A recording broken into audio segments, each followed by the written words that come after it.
ጓለይ አፍትም አخل ዕላማ ክንተልምኽን ኩሉ እግዚአብሔር አትውዮ እግዚአብሔር ትልሚትልም አለሁ ጎይታዬ እግዚአብሔር ሓዳር እተመስረት ኸልኺ ሓዳር ይምስረት ኣለኹ ትብልዩ ኣብዚ መንገደይ ግን ንስኻኣቶ መንገድ ኻብርሃለይ ኣእምሮይ ንኽሰፍሕን ንኽዓብን ገበረለይ ነመኒኻ ትእመን ነመኒኺ ትእመኒ ነመን ከኢኻ ትፈልጥ ነመን ከኢኺ ትፈልጢ ፍቕርኻ ኸመይ ዝበለዩ ፍቕርኻ ኸመይ ዝበለዩ ኣብቲ ማእኸል ፍቕሪ ኽመን ኣሎ ዓይንኻ ናበይሪ ብዓይንኻ ዲኻ ትግልገል ወይስ ብኣእምሮኻ ኢኻ ብእዝንኻ ዲኻ ትግልገል ወይ ኻስ ብድምፂ ዲኻ ትግልገል ወይ ካስ ብምስተውዓል ኢኻ ብዓይንኻ ዲኻ ትግልገል ወይ ካስ ብምስተውዓል ኢኻ ብሓቂ ዝብለኩም አንተም በርኻት ደቀይ ሓዳርኩም ናይና ወፅን እዩ መነባብሮኩም ኣይናው ጥራሕኩም ኣይናውፅን እዩ ጥራሕ ናይ ሰብ ስንፍና ናብ እግዚአብሔር ይንደርብ ከምዚ እንተገርና ኮይና ኣብ ማእኸልና ምንም ነገር ይፍጠርን ንዝወለድኩምም ቆልዑን ሓድነትናትኩምን ፍቕርናትኩምን ንሪኦ ብሓቂ ሓዳርስ ከምዚ ዝምስረት ዘለዎ ከምዚ ናይ ማማን ናይ ባባን ዘሎ ፍቕርስ ንኹሉ ክኸውን ኣለዎ ብኡ እንተኸይዱ ኮይኑ ስፍርኡን ደስ ዝብል እዩ ጽቡቕ ሓረስታይ እንተሪኢኹም ኮይንኩምስ ገና ትወድኹምውንስ ገና ሓዳር ከይመስረተ ገና ካልእ ስራሕና ሰርሐ ይኸይድ ናይ መንፈረ ይበሃል ትሪእዎ ኢኹም እኮ ኣስተፈላለየ ጉዳይ እታስ ኣንተ ኣዶ ንትሰብኣይ ተኣሚና ኣብ ገዛ እንጀራ ዳልያ ካለ ሰሪሓ ትነብር ከላስ ተሰብኣይ ካብ ካልእ መንገዲ ክኸይድ ከሎስ ጽቡቕ ዶ ይመጽእ ሒዘ ማሕበራዊ ሚድያ ናርኣኽሞ ነበርኩም ሓደ ጉዳይ ኣሎ እታ ሰበይቱስ ነቲ ገዛና ደብደበት መን ኣትይዋ እዩ ናብ ገዛ መን ኣትይዋ እዩ ናብ ሂወታ ከምኡና ገበረት ነበረ ኣብ ፍቕራ መን ኣትይዋ ኣሎ ማለት እዩ ተኸፊሉ ዓይኒ ትኽክለ ይርአየን እዝኒ እውን ትኽክለ ይሰምዐን ኣሎ ማለት እዩ ንቤቱ ተኣማኒ ኮይኑ ክነብር እናሃለወስ ግን ኣብ ርእሲ እምነቱ ካልእ ስለ ዘምፀ እታ ትፈትዎን ትእዘዘሉን መኣዲ ተቕርበሉን ዝነበረት ኢድስ እምኒ ደብራ ኣይት ኮይና እንታይ ስለ ዝተገብረ ኣብ ገዛ ኣብ ቤትካ ኣብ ገዛ ኻስ ከምዚ ዝተገብረስ ኣብ ደገ ዳኣታ ይግበረሎ ማለት እዩ እንታይ ይስራሐሎ ማለት እዩ ኣብ ገዛኻ ክኸውን የብሉን ደቀይ ክኸውን የብሉ ኣብ ርእሲ ሂወትካ ኳስ ኣይትዕወስ ኣብ ርእሲ ሓሳብካ ኳስ ኣይትዕወስ ምኽንያቱስ ክልተ ሰብኣይን ሰበይትን ኳስ ናይ ካልእ ሓሳብስ እየእትዎ መንጎኦም ነቱ ትነብረሉ ገዛ እኮ እያ ትወቅዖ ዘላ ነቱ ትነብረሉ ገዛ እንታይ ኮይኑ ማለት እዩ በዓል ገዛን ደቃን በዓላን ዘንብር ዝነበረስ ካልእ ዝሕድር ኮይኑ ሒዙ ካልእ ዘውዕል ወይ ካልእ ዘቕመጠ ኮይኑ በስመ አብ ወወልድ ወመንፈስ ቅዱስ አሐዱ አምላክ አሜን አውሽታ ዓድና ብደገን ዘለኹም ክቡራን ደቅና እግዚአብሔር ዝፈትወኩም ንስኻቶም ድማ ትፈትዎ ፈትዋት ደቀይ እግዚአብሔር ይባርኸለይ ከመይ ኣለኹም እግዚአብሔር ጸጉኡን በረከቱን የብዛሓልኩም ኣነ ብጣዕሚ ፈትወኩም እናፈቕኩም እኔ ደቀይ ከመይ ኣለኹም እግዚአብሔር ኣብ ዘለኹምዎ ሰላምኩምን ጸጉኡን የብዛሓልኩም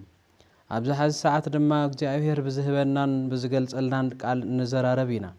ቃል እግዚአብሔር ሰማያት አጽኒዑ እዩ ቃል እግዚአብሔር ምድርን ኣብ ርእሲ ባሕሪ ኣብ ርእሲ ነፋስ አጽኒዑዋ እዩ እቲ ቃል በብዕለቱ እንተሰሚዕናዮ ኣይስልቹን እዩ ናይ እግዚአብሔር ቃል በብዕለቱ ጥበብ እዩ በብዕለቱ ትምህርቲ እዩ በብዕለቱ ዕብየት እዩ ምኽንያቱ ከምቲ እንጀራ በሊዕኻ ንስጋኻ ንምዕባዩ ንምንባሩ ዝውስኽ ናይ እግዚአብሔር ቃል ሰሚዕኻ ድማ ነፍስኻ የረጋግዓ እዩ ናይ ዓለም ማዕበል ክመጻ ከሎ ቃል እግዚአብሔር ከተሓስብ ከለኻ ወይ ክትመሃር ከለኻ ቃል ክትሰምዕ ከለኻ ተጸንዕ ተስፋ ትገብር ብእግዚአብሔር ጸንዕ ከምቲ ጎይታና ዝበሎ ኣቱም ሸኽሚ ዝኸበደኩም ናባይ ንዑ እቲ ሸኽምኹም ኣነ ልዕሊኡ ከም ዝኾንኩ ንገርዎ ኤልሳዕ ደቁ ኣብ ዝተጨነቐሉ ግዜስ ከምቲ ናይ ጎይቱ ቃል ሰሚዑ ዝበሎም ማለት እዩ ዕንጨቲ ገዛ ጸቢብዎምስ ገዛ ንኽሰርሑ ዕንጨቲ ናቆረጹ እንዳሃለው እቲ ናይ ምሳር ካብ ዕንጨቱ ተፈልዩ ናፍቲ ባሕሪ ኣትዩ እቲ ምሳር ናይ ልመና ነይሩ ንሳቶም ብጣዕሚ ተጨኒቖም እግዚአብሔር ንዝፈልጥን ምስ እግዚአብሔር ንዝኾነ ሰብ ግን ቀሊል እዩ ከይዶም ንመምህሮም ክንነግርዎ ከለውስ ነቲ ከቢድ በቲ ቀሊል እዩ ካብቲ ባሕሪ ዘውፅኦ ብቕርፊትስ ነቲ ምሳር ካብ ባሕሪ ኣውፅይዎ እዙይ ናይ እግዚአብሔር ሓይሊ እዩ ንሳቶም ተጨኒቖም ዝነበሩ ብናይ መን ተጽናዕኒዖም ማለት እዩ ብናይ እግዚአብሔር ጥበብ ተጽናዕኒዖም ማለት እዩ ብናይ እግዚአብሔር ሓይሊ ተጽናዕኒዖም ማለት እዩ ወደ በይንኻ ሲልካ ትጨነቕ በይንኻ ትሕሰብ ኣብቲ ማእኸል ሓሳብካን ኣብቲ ማእኸል ዕላማኻን እግዚአብሔር ኣትዎ ጓለይ ኣብቲ ማእኸል ዕላማኽን ትልምኽን ኩሉ እግዚአብሔር ኣትውዮ እግዚአብሔር ትልሚትልም ኣለሁ ጎይታዬ እግዚአብሔር ሓዳር እቲ ምስረት ኸልኺ ሓዳር ይምስረት ኣለኹ ትብልዮ ኣብዚ መንገደይ ግን ንስኻኣቶ መንገዲ ኻብርሃለይ ኣእምሮይ ንኽሰፍሕን ንኽዓብን ገበረለይ ክትብልን ይደሊ ምኽንያቱ ብናይ ዓለም ዝናን ብናይ ዓለም ወግዕን ዝግበር ኩሉ ኣብ ዓለም ይተርፍ እዩ ብናይ እግዚአብሔር ጥበብን ሓይልን ዝምስረት ግን ብናይ እግዚአብሔር እዩ እስኪ እግዚአብሔር ዝፈቅዶ ኣበይ ኣሎ ዝፈረሰ እግዚአብሔር ኩን ዝበሎ ኣበይ ኣሎ ዝተረፈ እግዚአብሔር ዝቀድሶ ኣበይ ኣሎ ዝረኸሰ እግዚአብሔር ዝመረጾ ኣበይ ኣሎ ዝተረፈ እግዚአብሔር ዝሰርሖ ኩሉ ኣብ ማእኸል ዝኣተወ ኩሉ እንታይ ደ ናዴታት ኣብ ውሽጢ ፅንሲ ኮይነን ወይ ከዓ ኣብ ውሽጢ ሓዳር ኮይነንስ እግዚኣብሔር ኣብ ማእኸል ነይሩ ክወልዳ ከደልያ ከለዋስ ጎይታዬ እግዚኣብሔር ኣነ ክወልድ እንተኮይነ ግን እዚ ዝወልዶ ቆልዓስ ንዓይ ንዓኻን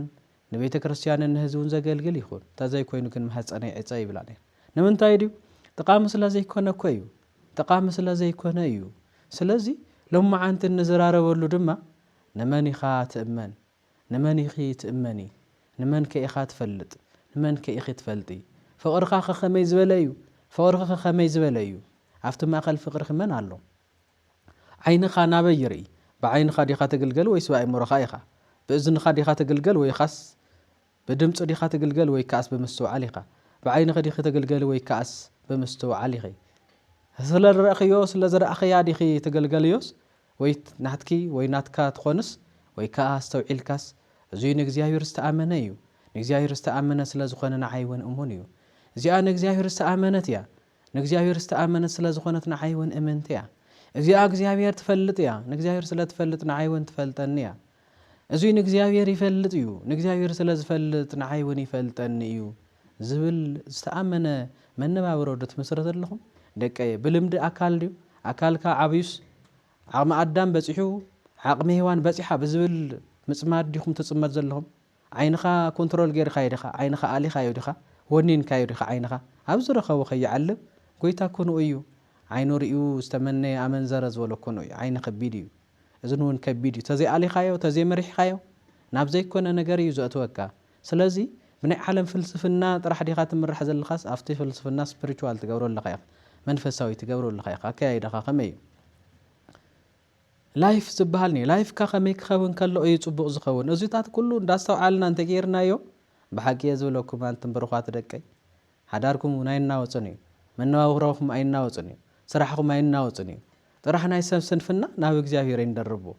እግዚኣብሔር ፍቃድኻ ይኹን ክንብል ከለና ናትና ፍቃድ እውን ኮይኑ ይኾን ኣለዎ ራእዩ እንዶ ሰሱና ምድር ደይኮነትን ነይራ ምስ ሰብ ደይኮነትን ትነብር ነይራ ኣብ ርእሲ ሓዳራ ካልእ ምንም ዝወሰኸቶ ነገር ኣይነበረን ምክንያቱ ፅንዕትን እምንትን እያ ፅንዕትን እምንትን ትኾን ነበረት ትበዓል ገዛ ወይ ትበዓል ሓዳራ ምስኣ ስለ ዝነበረ ዘይኮነስ ንእግዚኣብሔር ብእግዚኣብሔር እምንቲ ኮይና ብእግዚኣብሔር እምንቲ ተኮይና ከዓ ነቲ ሓዳራ እምንቲ እያ ብእግዚኣብሔር እሙን ነይሩ ነቲ ሓዳሩ ከዓ እሙን እዩ እቲ በዓል ገዛ ካብዚ ምስተፈለየ እንታይ ዳ ዝበለት ረባናት እቶም ሰብ ስልጣናት ኣብቲ ግዜ ዝነበሩ ምሳና ክትድቅሰለኪ ምሳና ተዘይደቂስኪ ግን መልእኽትታት ወይ ከዓ ዘረባታት ሕሊፍና ክነኽስሰኪ ነቕፅዐኪ ኢና ክብልዎ ከለዉ ኣነ ንእግዚኣብሔር እምንቲ እየ ኣነ ነብሰይ ንእግዚኣብሔር ዝሃብኩ እየ ኣብዚ ምድሪ ብሓሶት ስለ ዝተኣሰርኩ ኣይድንግፅን እየ ብእግዚኣብሔር ነፃ እየ ኣብ እግዚኣብሔር ኣይበደልኩን ኣይብድልን እውን ኣነ እምንትን ክኸውን እምበር ብልምዲ ዝተኸይድ ክኸውን የብለይን ብዝረኣኽዎ ዝውዘፍ ብዝረኣኽዎ ዝኸይድ ብዝሰማዕኽዎ ኮፍ ዝብል ወይ ከዓ ዝማረኽ ኣይኮንኩን ኣነ ብመንገዲ እግዚኣብሔር ዝኸይድ እየ ስለዚ ንስኻቶም ደስ ዝብለኩም ግበሩ ኣነ ግን ንእግዚኣብሔርን ንኪዳነይን ዝተኣመንኩ እየ ትብሎም ከላ ንሳቶም ዝኽእልዎ ኩሉ ገይሮም እዮም እግዚኣብሔር ግን ሓይሉን ጥበቡን ልኢኹ ምንም ኣይኮነትን ኣይተቐፅዕትን ኣብ ምድር እውን ነፃ ኣብ ሰማይ እውን ነፃ ኣብ ምድር እውን ተፈትያ ኣብ ሰማይ እውን ተፈትያ ኣብ ምድር እውን ከቢራ ኣብ ሰማይ እውን ከቢራ ደቀየ ብኸመይ ስክረኣይዎ እሞ ጸልማት ተኸዲንኩም ካልእ ሰሪሕኩም ዲኹም እሱ ንእግዚኣብሔር ዘይምእማን እዩ እግዚአብሔር እኮ ነቲ ኩሉ ዝፈጥር ንዓይነ ዝፈጠረ ካብቲ ናትና ዓይነ ዶ ዝንኣሰር ረኣያ ኣሎ ኮይኑ እግዚአብሔር ሙሉእ ዝርኢ እግዚአብሔር ኢልኩም ኢኹም ተኣምንዎ ኢና ንኣምኖ እግዚአብሔር ስለዚ ሙሴ ካልኦቱ ቅዱሳን እውን ንእግዚአብሔር ክእመኑሉ ከለዉ ብከምኡ መንገዲ ይደል ነይሩ እግዚአብሔር ዮሴፍ ባዕሉ ናይ ጲጢፋራ ሰበይቲ ግዜ ሓልያ ከምኡ ትመጽእ ከላ ኣይኮነን ኣይከውንን ክእመን ዝደሊ ብእግዚአብሔር ክእዘዝ ዝደሊ እግዚአብሔር ዝፈቅዶ ንጉስ እውን ዝፈቅዶ ክገብር ዝደሊ እምበር እቲ በዓል ገዛ ስለዚ የለ ካልእ ዝሰርሕ ስለዘሎ ካልእ ዝሰርሕ ክኸውን የብለይን ኣነ ቅድሚ እግዚአብሔር ተኣመንኩ ይኸውን ጎይታይ ዝኣዘዘኒ ክገብር ዘይኣዘዘኒ ግን ክገብር ይደልን እዩ ዝበለ ስለዚ ደቀ ብኸመይ ሓዳርኩም ትምስርትዎ ተሓዳር ምስተመሰረተ ከመይ ተኣልይዎ ኣብቲ መንጎ ሓዳር ፍቅሪ ክጸንዕ ከመይ ትገብርዎ ዓይንኻ ኣብቲ ውሽጢ ገዛኻ ጥራሕ ዲ ዘሎ ዋላ ሳብ ደገኒ እዩ ዓይንኺ ኣብቲ ውሽጢ ሓዳርኪ ጥራሕ ዲንዮ ዋላ ሳብ ደገ እዩ ዘሎ በዓልቲ ገዛኻ ወይ በዓል ገዛኺ ኣብ ቀረባ ስለ ዘሎ ዲ ክትእመኒ ስለ ዘሪኤኪ ስለ ዝሰምዓኪ ዲ ክትእመኒ ወላ ስለ ዘይተሰምዓካ እያ ዘወር እንተይላ ዘወር ዲ ክትብል ዘወር እንተይሉ ዘወር ዲ ክትብሊ ንዕኡ ዝጠቅም ዲ ክትሓስቢ ቀትርን መዓልትን ኣብ ማንጉኹም እኳ ዝኾነ ተፈጢሩስ ከፍ ኢልኩም ኣብ ጠረጴዛ ዶ ተዘራረቡ ትረዳድኡ ዶ ሓፍተይ እዛ ከምዚኣስ ከምዚኣ ጌጋ ተፈጢራ ኣላ ከመይ ክንዕርያ ከምዚ ሓወይ ከምዚ በዓል ገዛይ ከምዚ በዓልቲ ገዛይ ከምዚ እንተጌርና ኮይና ኣብ ማእኸልና ምንም ነገር ኣይፍጠርን ንዝወለድኩሞም ቆልዑውን ሓድነትናትኩምን ፍቕርናትኩምን ንሪኦም ብሓቂ ሓዳርስ ከምዚ ዝምስረት ዘለዎ ከምዚ ናይ ማማን ናይ ባባን ዘሎ ፍቕርስ ንኹሉ ክኸውን ኣለዎ ብኡ እንተኸይዱ ኮይኑ ስፍርኡ እውን ደስ ዝብል እዩ ጽቡቕ ሓረስታይ እንተሪኢኹም ኮይንኩምስ ተመሬቱ ጽቡቕ ዘርእይዎ ተኣትክልቱ ጽቡቕ ገይርዎስ ካበይ እዩ ወሲድዎ እዚ መን የምሂርዎ ዋይ ከምዚ ዝበሉ ግብርና ነይሮምስ ኣምሂሮም ክትበሃል ከለኹም ንኣቶም እውን ሓቲትኩም ንስኻቶም እውን ከምኡ ክትዘርዩ ከምዚ ዝበለ መኣድን ወይ ከዓ ከምዚ ዝበለ መዳበርያ ኣይቶ ተጠቒሙ ክትበሃል ከለኹምስ ተመኣድን ወይ ከዓ ተመዳበርያ ኣበይ ገዚእዎ ተመዳበርያ ኣበይ ገዚእዎ ዝብል ሓቲትኩም ኢኹም ትኸዱ ስለዚ ኣቦ ንኣዶ ብጽቡቕ ቃላት እናተዛረባ ውላድ ተሰሚዑ ኮይኑ ንሱ እውን ከምኣ እዩ ዝሰማዕኻያ ዝዘርአኻያ ስለ ዝኸውን በተለይ ናይ ሰብ ተፈጥሮ ብዝሰምዖ ስለ ዝኾነ ትልሳን ትግርኛ ቋንቋ ክዛረብ ከለኹ ካብ ትግርኛ ዝዛረቡ ወለደይ ስለ ዝሰማዕኽዎ እዩ ኣምሓርኛ ዝዛረብ ተኮይነ ካብ ኣምሓርኛ ዝዛረቡ ሰባት ይሰምዕ እንግሊዝኛ ካብ እንግሊዝኛ ዝዛረቡ ሰባት ሰሚዒ ቋንቋ ካብ ዝዛረቡ ሰሚዒኻ ኢኻ ልምዲ እውን ካብ ዝለምድዎን ካብ ዝኸድዎን ከይድካ ኢኻ ትለምዶ ጽቡቕ ዝሰርሑ ማሕበረሰብ ጽቡቕ ዝዛረቡ ማሕበረሰብ ጽቡቕ ዝኸዱ ማሕበረሰብ ዘለዎ ከባቢ ተዓብይ ኮይነ ከምቱ ቅርጽ ንሱ ኮይነ እዛ ዓቢ እቲ ውላድኩም እንቶም ደቅኹም እውን ኣብ ገዛኹም ከምኡ ኮይኖም ምእንታን ከዓብዩ ንስኻትም ፍቕርኩም ኣብ መንጎ ደቅኹም ተጨቃጭቁ ኣብ መንጎ ደቅኹም ዘይደለ ትገብሩ ተሓቢኢኹም ካልእ ስራሕትታት ኣብ ርእሲ ሓዳርኩም ካልእ ሓዳር ትድርቡ ኣብ ርእሲ መነባብሮኹም ካልእ መነባብሮ ትምስርቱ ትውስኹ ትኾንኩም ግን ገና ትወድኹም እውንስ ገና ሓዳር ከይመስረተ ገና ካልእ ስራሕ እናሰርሐ ይኸይድ ናይ መን ፍረ ይበሃል ናይ መን መንገዲ ተኸቲሉ ዝወልዓ እዚ ከይረኣየ መቸም ከይሰምዐ ይገብርን ስለዚ ነዚ ዝኒ መድሓኒት ዝኾኖ ጽቡቓት ነገራት ከተምህሮን ክትነግሮን እንትውላድ እዩ ኣብኡ ዘየለኻ ሓዳር ስኢሉ ከይፋትሐኮ በኣ ከይኹርየ ከይፋትሐኮ ብኡ ንኡስ ብጣዕሚ እየ ዝፈትወን ብጣዕሚ እየ ዝፈትዎም እሞ ከይኹር ኢለ እምበር የለኻ ንሱ እንታይ እዩ ዝፈለየክ ዘሎ እምበር የለኻ ንሳ እንታይ እዩ ዝፈለየካ ዘሎ እዚ እኮ ፈቲኻን ተፋቒርካን ዘምፀኻዮ እዩ ቅድሚት ምሒልካ ድሕራይ ትጥልሞ ቅድሚት ተዛሪብካ ድሕራይ ትግልብጦ ክትኸውን የብልካን ሓደ ክኸውን ኣሎ ብሓቂ ነዚ ትምህርቲ ክኾንሲ ሓንቲ ታሪክ ክነግረኩም ኣብ ሓደ ከባቢ ሓንቲ ኣዶስ ብጣዕሚ ንሓዳራ እምንትን ብጣዕሚ ፍትውትን እያ ነይራ ብጣዕሚ ንሓዳራስ ብጣዕሚ ተኣማኒት ኣዶ ነይራ ሓንቲ ካብ ታሪክ መጽሓፍቲ ዝወሰድክዎ እዩ ንሓዳራ ብጣዕሚ ዝተኣመነትን ንበዓል ገዝኣ ሙሉእ ትፈቱ ግዜኣ ንበዓል ገዝኣን ንወዳን ዝሃበት እያ ኣብ ዝኾነ ስራሕ ውዒላ ንወዳን ንበዓል ገዝኣን ደስ ዘብል ሒዛ ናብ ገዛ ከተኣቱ እያ ትደሊ ነይራ ድሓራይ ከምዚ ኢላ ንኣተወት እናሃለወት ተበዓል ገዝኣ ግን ኣብ ደገ ካልእ ሰብ እዩ ነይሩ ካብ ዕለታት ሓደ መዓልትስ ስራሕ ሰሪሓ ጽቡቕ ደስ ዘብል በዓል ገዝኣ እውን ክመጽእ ወዳ እውን ክመጽእ ሞ ደስ ኢልዎም ከምሲዩ ኣብ ዝደለየትሉ መዓልቲ ግን ናብ በዓል ገዝኣ ድምፂ ቴሌፎን ድውል ከተብል ከላስ ኣንቲ ድሕርቲ ስኢልክ ዲኻ ኣብ ገዛ ተሸኪዕክ ዘለኺ ኣነ እኮ ስኢለ እየ ብኣካል እየ ምሳኸ ዘለኹ እምበር ካባ ክትበልፅ ብጣዕሚ ደስ ትብልን ካልእቲ ምቅርትን ኮላትኒ እያ ንስኺ ቅድመይ እኮ ምንም ኣይኮንክን እቲ ሞራል ክሰብር ዝኽእል ሕማቕ ቃላት ናብ እዝና ምስ ኣስምዓ ንሳ ገዚኣ ኩሉ ንኡ ሂባ ብሙሉእ ፍቕሪ ብሙሉእ ዝሃወቶ ስለ ዝኾነት ብጣዕሚ ተጎዲያ ብጣዕሚ ደንጊፃ ኣይተጸበየቶን ሓፍተይ ፍትውተይ መፀለኹ ኣትዮ ገዛ ወደይ ከኣትይዱ መፀለኹ ደስ ኢሉና ትምስየት ክንሕልፎ ዝብል ቃል እያ ትሰምዕ ተጸብያ ነይራ ግን ለሞይ ፎትየኪ ጽባሕ ፎትየኪ ስቂለ እምሳኺ ስቂለ ዘሕልፎ ነይረ ግዜ ናብ ገዛ እየ እምበር ካልእት ኻባኺ ዝበለፀት ምስ ኣየ ግዜ ዝሕልፈ ዘለኹም ክስምዕ እያ ኢላ ብኻልእቲ ድምፂ ክትሰምዕ ከላ እንታይ ይስማዕ ብሓቂ ሙሉእ ብሙሉእ ኣሚናቶ ንዝነበረት ሰብ ከምዚ ከስምዓ ከሎ መቸስ ከም ሰበት ተሓሳስባ ኮፍ ኢልካ ወይ ደው ኢልካ ትሓስቦ እሞ ከመይ ክኣልዩለኒ ከመይ ክፈትሑለኒ ኢኻ ክትብል ዘለካ ግን ሽዑ ሙሉእ ህይወታን ሙሉእ ግዜኣን ንእህዋ ንወዳን ንዓን ዝፈትዎ ነገር ሒዛ መጽያ ስለ ዝነበረት በጣም ተናዲዳ ተስፋ ቆሪጻ ወጽያ ካብ ገዛ ክትመውት ናብ መንገዲ እንዳኸደት ኣብ መንጎኡ ክልተ ሰባት ዝሰርቁ ሰባት ኣብ መንገዲ ይረኽብዋ ሒዛታ ኣብ ኢዳ ሒዛታ ዝነበረታ ሞባይል እውን ከም ምስ ሓዘታ ኣብ ኢዳ ከማ ኢላ ያወጽያ ሒዛታ ዛ ሞባይል ምን ጥለ ቢሎማ ጽንሑ ኣብዙ ሆና ኣለኩም ወሰድዎ ኢላ ኣብ ቦርሳ ዝነበረ ቅርሺ ኮይላታ ወአንታ ዘለም አንተ ጽቡቕቲ መዓልቲያ መስሩ ምስ ቅርሻና ምስ ብዙሕ ንብረታ ዝሓዘት ሰቢና ረኺብና ዘለና ኢሎም ሞት ቦርሳ ኸውን ድማ ክንወስዶ እንከወሰድዎ ኢላ ሂባና ኣቶም ንሓራይ ታያ ኮይና ኢሉ ካፍቶም ክልተ ዝሰርቁ ሰባትስ ሓደ ታያ ኮይና ግን ከምዚ ኮይናንያ ታያ ሰኢላ ገንዘባ ተበና ዘላ ቦርሳ ተበና ዘላ ገለ ነገር ከመ ገይሩ ሰብኩም እንከውለካ ንሓስክ ንዓኽ ትብሎም ክል ኣታ ፖሊስ ትጽውዕ ደልያ እያ ክትብሎ ከሎ ኖ ጽናሕማ እንታይ ኮይና ዛዶዝያ ኩሉ ነገራት ተበና ዘላ ኢሉ ቆልሕ ክብል ከሎ ናብ መኪና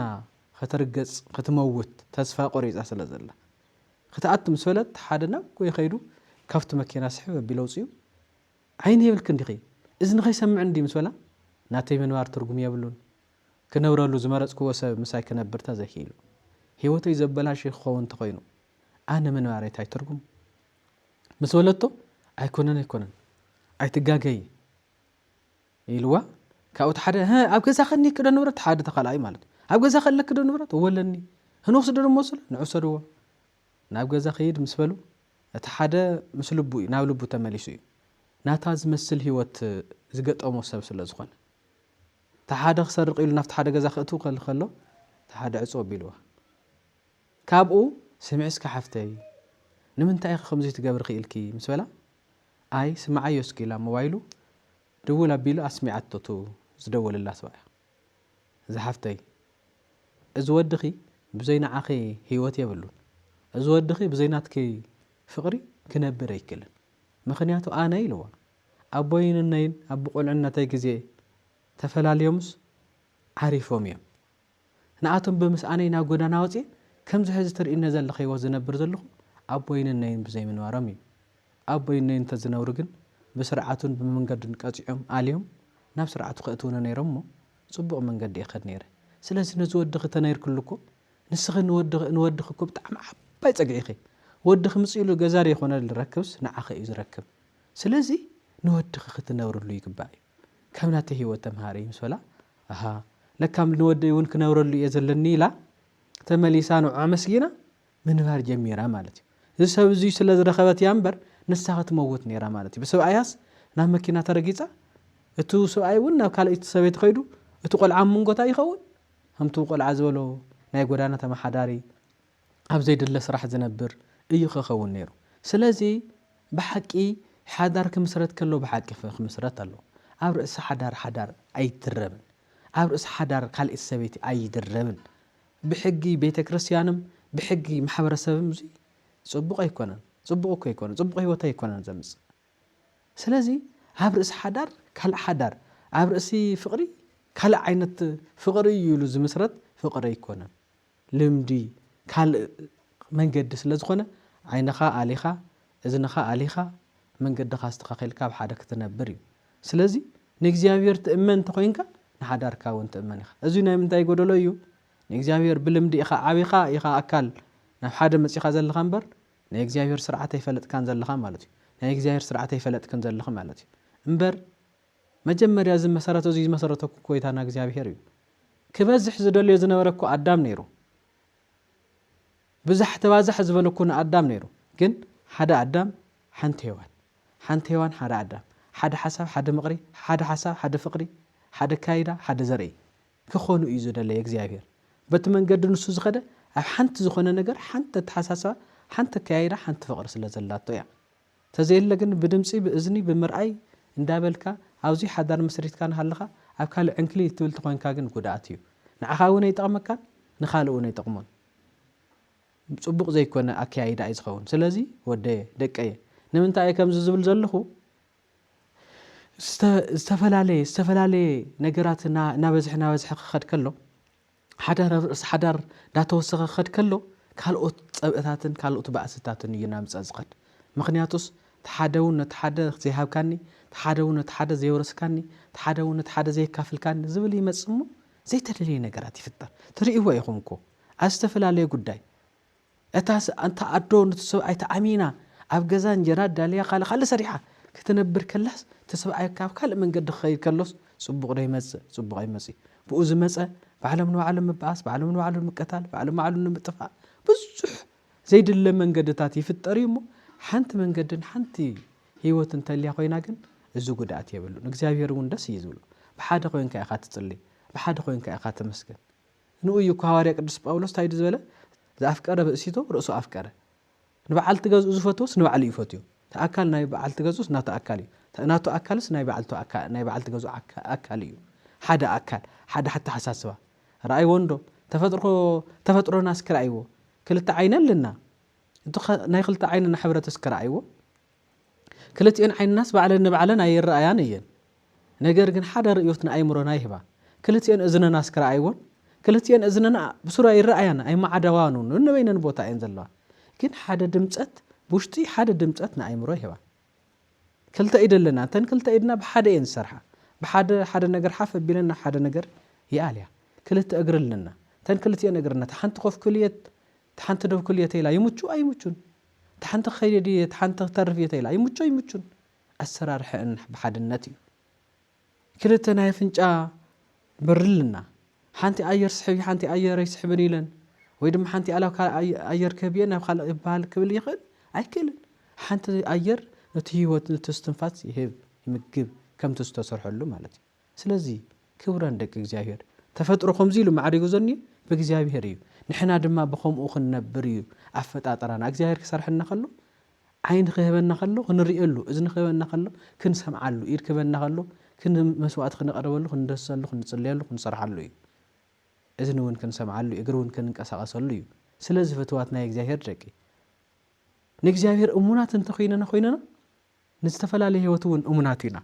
أو زلنا يا علاماتون أموناتنا هنكون فتواتي بحكي زز بلو زلهم مخنيات انتايو مدرنا من تان تصبق حداركم ون من تان كتصبق أكايداون من تان كتصبق زمنون من تان بارخلنا إجزاهيرون من تفتونا أكايدانا كله كتصبق من تان حدا عينة التحساس وأن كايدان من تخوننا مالتي إجزاهير عدام بين خون صبق أيكون من دا نفترلو هيوان مسفترلو ملو خينو ناي فقرية حساب حجزون جيرهلو عمن كده كلون حجزاته سلازي نخت حجزو يلو إجزاهير هيوان نفترض له كله بفقرة حجزو بزرون كتحجزو يلو يمو إجزاهير مجمريا فترة كفتر كله عدام بينو خيخون بحساب بفقرن بزرن كتحجزو يلو هيوان زفترنا سلازي حنت هيوان حدا عدام حنت هيوان كخون يزلو من قدو أخذ قيدنا يخوينا زبلت أن زمكرن زوك أبني يزخون عم من قدنا خالق من قدنا حاز كات تقيد خوينكن صبح خونا يكلن مو فتوات دقي أزوز ولا زلهم مهنياتنا من تايو إذا محاورة ميديا نراهمو نبركم حدا قد يالو تاسبيتوس نتجزانا دبدبتو من أتي وأينا بجزا من أتي وأينا هي وتخمنا جورت نورت عفقرا من أتي والله مالتيو تخفيلو عين تخكلي رأيين إذن وين تخكلي سمعنا الله مالتيو نبيتو تأمان خوين خنبرنا هالوس جن عبر امنته خالق سلازمصه اتا تفتون تززلون ما عاد تقربلون زنبرت ايدس امن دبرايت كوينا تقاومي تاندبت نفقر تزارب زنبرت نحورت تزارب زنبرت اندبتس خالق تزارب كوينا بمخنيات من يمطيو تاي سلازتغبري ابغزا ابيتا ابيت كابغزا خاص خمسي استغبرس اب دغداتا يكبرله مالتي تاي يسرحله مالتي صبغا يكون اندك يزو ايتكمن نمانم سبب ما يطومن نتت مالتس منم نزحلف ነገር منم نزيتقم ነገርስ እዚ بحقي صنع كيدان تي بጣعم طقام زخون حبرتن دقخا زفرخالون منبابرو بتان كخون منقدن بوتان كتهبو يبلكان بحقي كلكم استياتنا هابكم كل زنبركم حزي كم زخو خون يبلو زمن عبرس حدار كحدارو اب ገዛኻ كخون يبلون دقي كخون يبلون او رأس هيوت كاكواس اي تعواس او رأس حساب كاكواس اي تعواس مخنياتوس كلتا سبعين سبيتن الكواس ناي كال حسابس اي اتو مونغوم ناي خلتيوم حدا طرح خون له تايريز ولا مصحف سبعي ابو ناديون يقدف مسبعال تغزو حدا يخون سبيتي ابو انا دي انت تقدف مسبعال غزا حدا تخون زبع الجزء حدا تخون تاي مالت ريزي أمونجو كلا أيوتو نساتهم حدا يوم حدا سبات حدا تحساسبه حدا مخري حدا فقري يومه أمونجو ما نمنجر أيوتو مالت كوي أبونو إنه حمقات يوم مالت ريو أمونجو أبز حدا رزي أبزاس تمسرت حدا رزياس ناكلت يوم نايتو مسامد ترح هيوت يا زي هيوت زيا أمونجو آتيكم كيد مالت كلا حسام إنتان كيمز نساتهم مفعل لي زخون هذا جزء تايد نبي كوي خمزي لوا نماما كوي خمزي لوا ننني كوي خمزي لاتا نماما كوي خمزي لاتا السيكونن إلا تخطب بحالية بالكم كبحالون يبلون مخنياتو حدا خوينكمس كم حبرت كم بيتسب نتو أبو نتو بيتسب تايزخون خميز ولا حساب تقربهم له ناي فقري نتو مناي نداودي بيتسب نتو مناي نداقوال بيتسوي بفقري أبو خمزي لم دمس يمنيرو مالا أقطعم كواجيجا تتفاتير خوينو كلتيهم سبعين سبيتن كما جرم كستخاخل ولو كم زمالتهم ده يخون هسكي قرب لنا نبنا نحطه بحد خوينو حد حسا حد مخرج خوينو يحطوا صبوا زخون نب صبوا زخون من قديم صبوا اسكي نزن مامانا بحد خوينا نركبت ماماي أبانا أنتي زود لما سيلو يرأيك كندي كم زخمزي تخوينو كم زخمزي إنا حد قال حد مخري بحد عينات نسرح بحد عينات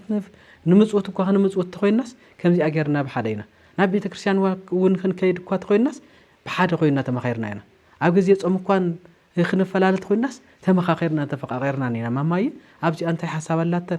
نحنا كو እግዚአብሔር ውን كبارخنا انت እግዚአብሔር ውን አፍቶ ህይወትና እንታን ከሰምሮ ይልና አይና ኮምዚ ንገብር አብዚ ጎዲሉ ልመስል ነገር ተርአይና አለዱ مخبو خمس نعري اينا خلتينا تفقاقيرنا تمخاخيرنا أبونا أبزي حساب اللهم دي خمزي اللو تمز إيه كبارخمونن كمزي تقولي لنا خوينا أبونا زي خنوس خلا أبونا إلكا نتي كلا حاسي وزنبرون ناوت صبغ نختم صوم مخارمبر مفلا لي حدنت كخاون يبلون كمزي عنتو يزغلص كويو إذا أدوزيا أس نتو تنبرو له غز أكويا توقع زلا نتو تنبرو له غزا تاي كوين مالتيو بعال غزا عندك أنا بعلان زنبر زنبرس كال حدر كوين حزي كال زوعل وي كال زغمت خوينو كال اتفصم له خوينو ስለዚህ ዝፍጻመ ዝخمس ዝበለ ፍጻም ላ خمس ዝበለ ፍጻሜ ዘምጽ ነገር ከገበር ይውሉ በጃኹም ሓደራ ደቀይ በጃኹም ሓደራ እሙናት ምዃን ይጽቦ ንእግዚአብሔር ሁን እሙን ምዃን ንቤትኩም ሁን እሙን ምዃን ንሓኩም ሁን እሙን ምዃን ንዓርክኩም ሁን እሙን ምዃን ኣብዚ ኣብ ሓቂ ሓንቲ ታሪክ ነግረኩም እሙን ምዃን ታይ ከም ዘምጽ ማለት ክልተ ዕርኽቲ ነይሮም ክልቲኦም ዕርኽቲ መንገድና ኸዱስ بحقي اتحدى حو امين و يمستعركو زخد زلو نبرخ امين و ينبرخ زخد زلو امين و نبرخ اندخدس دحراي اتحدى لك بخالق يزر لنيرو كن عركو يو زفوتو اي كن بتعم زفوتو مالتي دحراي نبرخ مسكدوس انت يلو ابيت ابسي هي انتقتي لكاس من يمسكرلك من يزر يلو እግዚአብሔር ኳዝ ሰአኖ ነገር የለም እግዚአብሔር ሁሉ خصوتيو እግዚአብሔር ሁሉ ግልጽዩ ካለ ሰው ኳ ተዘይሃለስ ናይ እግዚአብሔር ፍጥረት ይምስክሩልዩ ክላ ዓሻይ خنስኻ هم غيرنا እግዚአብሔር ፍጥረት ዝምስክራልካ እስኪ ሞ ኢሉ ቀቲልዎ ከይዱ ማለት ድሓር ቀቲልዎ ምስቀተሎ አይተርአኹን አይተሰማኹን ስለዘበለ መልሱ እንደገና ገለሞይቱ ኢሉ አፍጥ ቀብሪ ዓርከየ ናበለ فلي عركنة فقدن سلازنبرو توم سبات بحقي حزينو عركم ويتو እንዳበለው እግዚአብሔር ዝፈልጦ ግን ካለይ እግዚአብሔር ዘስተውዓሎ ግን ካለይ እግዚአብሔር ናይ እግዚአብሔር መልእክተን ካለይ ሐራይ ከምዚሉ ተሐዘን ተወዲዩ ና 40 ምስ በጽሐ እንደገና ናፍቱ ተስካር መጽ ተዓርኩ ማለት እታ ደም ከባድ ስለዝኾነት ና ውሽጥ መእታው ኸሊያቱ ምክንያቱ ተሐቂ ይፈልጣይ ንሱ ቶም ካልኦት ሰባት እዮም ዘይፈልጥዋ እምበር ንሱ ይፈልጣይ تحقس أبلينو نيايا نسخم زقتولو سيفلتي عاوز أعرف دقة خفيلو عاوز أعرف دقة أتون دتولو أنا عتم أطعم الليلينو عمنا عركي تسكر كمل بيك ولا أطعم الليل أيكون بسرعة وزي خون لقباني عركي كوي مويتنني بعل قتيلو بعل فتي مسكم زيلو تزارع بخوين نهارا إجزي أبير بفطرته زمسكر سلازخوني حدا شلا كافتن نستبل عزم تحيز خيرو نابل على ديو تعزم لا غيوا سديدوا تعزم تسردافتا قرقرتي ناي تودي اتيا برسو او قرقرتو يعت مالتي ويد ميلو تسم مالتي ويد دمس ايتلققن دمس ايتحدقن مالتي حقس ايتدفنن مالتي عالم حسوتنا تدغاغمنا خيدو حقو كاتمسله جن أتحق أصنيحة نتو حسد بمول تشنفوا سلازي حق سلاز خونه إذا فتصامة زي حانت غزي تجبرت فتصامة تخونه يتخلن داخدت أصنيحة حزي أنا ما أخبك ناب خالق فتصامة بصيحانيا امبر بحب وي بخالق بزي الرأب نورا من قدس خالق ناخدت أصنيحة حزي جن فلي بزوال عندنا عفت بيت عفت نايب علو عفت مسحفتو زنبرلو مسكيدانو زنبرلو بيت كم زي مفتصام كم زي مقبار جن صبغ يكونان مو مالت كم زي قال اسخا جيجني اخ اسخا خمسي خا يفرد كمالته يكون السرح زي يتكمن مو خمس زباله من قدي خمس زباله سرح كخون يبلون نابزي كي تخدو بخمس كي تخدو بمتأممانن بمفقارن كنبرلو زخونه غدلو انتليو من مخاري يزفتح من نغاري يزفتح امبر حز كفت بيلمو تدخل نيرابزياس تامني او تتعلمو وي تزنت وي تزموتس تاي تفطير له معناتي وي افتا خالئت زلاباس او تزعلو وي اتز عرفس انتي متفطره توميتا وي تتغودياس انتي فطر له معناتي تحنت غزي تغاغا يا جيجا تحنت زخفتك يا برس بزح ነገር ሒዛ ትخيدላ ማለት እዩ ዳዊት እንደራአዩ ዳዊት ኣብ ቤርሳቤህ ካልእ ፍጻመ ምስ ፈጸመ ታይ ከመይ ዓይነት ዕዳድ ይዝመጸበይቱ ከመይ ዓይነት ሰይፍ ይዝመጸበይቱ ከመይ ዓይነት ሞት ይዝመጸበይቱ ንኣነ ምሽፋን ወኒ ኢሉ ዳዊትስ ኦርዮስ ወንስ ከዓዝመወት ኮይ ዘብጽሕ ሕማያ ሓንቲ በር ዝተኸፈተት ብዙሕ ነገር ስለተጥፈ ደቀይ ንኸይ ክፈት ከምዚ ነገር ንኸይ ፍጸም ኣቀድምካ ተሓሳብ ዚ ክመጽኸሉ አይ ለካ የለኹን ታይ ተድሊን ኮይኑ ከምዚ ነው ዳዊት እኮ ናብ ቤርሳቤህ ኸሪ ከሉ ናይ ባዕሉ ኣንስቲ ነይረን ናብ ምኻደ ይክእል ናብ ምኻደ ይሓይሽ ነይሩ هم تزجبر تز أوريومون أي موجود النيرو تاو جزء أتي سيفون أي مخنا النيرو بزح تفعدكون خموت أي مخنا النيرو تاو تدقوا كيم يتمم منكم بعلم نو علم كيم تقاتلون ودوا كيم سوال تواجيو بزح سيف كويو فش أبيتو من بزمت بعلو بزمت أنا جر مالتي بعلو بزخفته بري خلي بزخفته اللي يكون بعلو بزمت أبا حنت نجر بتنطب حنت نجر بستخفت نجر بزح نجر يزدفق قايل حنت من بموروار أبي المسكتله نبعله خنده يرعد كوين ينيرو بزح من قديو خفيتو بزح من قديو خيرو سلازي حنت جزي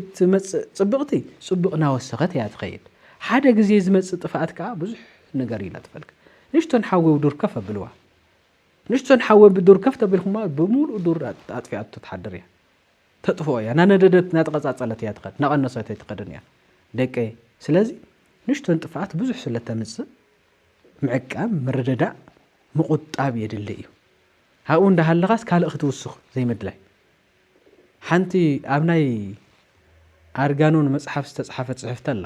ሓደ ዓብይ ኣርጋኖን ናይ ብራና መጽሐፍ ኣርጋኖን ዘንበብክዎ ሓደ ኸልብስ ዓብይ ስጋ ሒዙ ኣፉ ዓብይ ስጋ ሒዙ ኣፉስ ዳሕራይ ናኸደ ሒዙ ታ ስጋ ክበልዕና ቦትኡ ማለት እዩ ኣብ መንጎ ሩባ ረኺቡ ኣፍተር ወሃምዚ ኢሉ ድንን ተለ ድንን ኢሉ ላኸደ ስለዚ ኸይድ ኸልቢ ትጽላለቱ ሰፍቱ ማይሪው